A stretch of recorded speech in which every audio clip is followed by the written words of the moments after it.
आप लोगों को पढ़ाया गया होगा कि पहले स्त्रियों के स्तन का कर मांगा करते थे। जी। स्त्रियों को छाती ढकने की इजाजत नहीं थी। ऐसा पढ़ाया ना? जी, पर ये पढ़ाई पूरी झूठ है।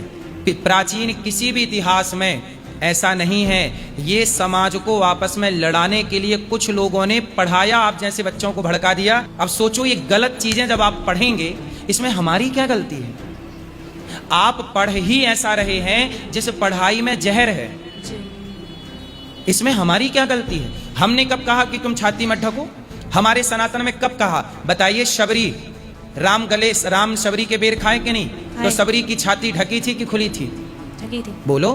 तो फिर ऐसा क्यों बोला गया कि जातियों शूद्रों को छाती ढकने की इजाजत नहीं थी? कौन बोला? ये गलत पढ़ाया है। मैंने बड़े बड़े टीचरों के मुंह से सुना, पढ़ा रहे हैं, गलत फैक्ट बोल रहे हैं। ये आप पढ़ने लिखने के नाम पे समाज को जहर परोसेंगे, इसमें हमारी क्या गलती है? हमारे सनातन की क्या गलती है? हमारे वेदों की क्या गलती? तुमने ही फैक्ट नहीं जाना। अब किसी एक राइटर आया, अभी राइटर आए, वो कुछ भी लिख दे, वो कह दे कि देखो, अरे भाई, राइटर कोई भी पुस्तक कुछ भी लिख सकता है, उसकी पुस्तक मान्य छोड़ी होगी जी।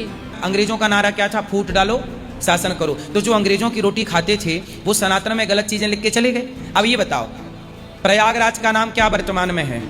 इलाहाबाद। अब बताओ, अल्लाहाबाद नाम रखा, असली नाम है अल्लाहाबाद जी। क्या नाम रखा था मुगलों ने? अल्लाहाबाद। अल्लाहाबाद, उसे हम लोग इलाहाबाद कहते हैं। अब ये बताइए, सनातनियों का सबसे बड़ा तीर्थ है प्रयागराज जी। प्रयागराज का नाम बदल दिया कि नहीं जी? और नाम बदल के हम लोगों, हमारी जनरेशन के लोग क्या मानते हैं? इलाहाबाद है प्रयागराज, पढ़ाया इलाहाबाद गया। ऐसे ही छाती का कर देने का कोई था नहीं सिस्टम सनातन में। गलत एजेंडा के तहत अंग्रेजों मुगलों की मिली भगत से ये पढ़ाया गया, ये सिखाया गया, ताकि सनातन लड़ता रहे। और बड़े बड़े टीचर फैक्ट जाने बिना पढ़ा रहे हैं, इसमें हमारी क्या गलती है?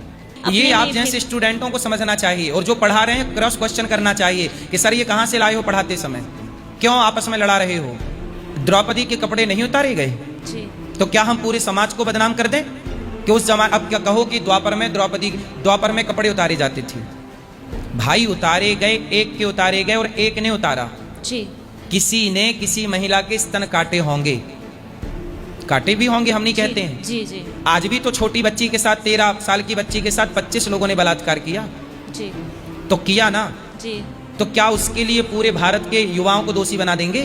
नहीं भाई, जिन्होंने अपराध किया वो दोषी है, तो जिन्होंने स्तन काटे वो दोषी हैं। आप ये नहीं कह सकते कि पूरा ब्राह्मण क्षत्रिय समाज दोषी है। नहीं, शूद्रों पर अत्याचार होता था, जो करते थे वो दोषी हैं, सब दोषी नहीं है।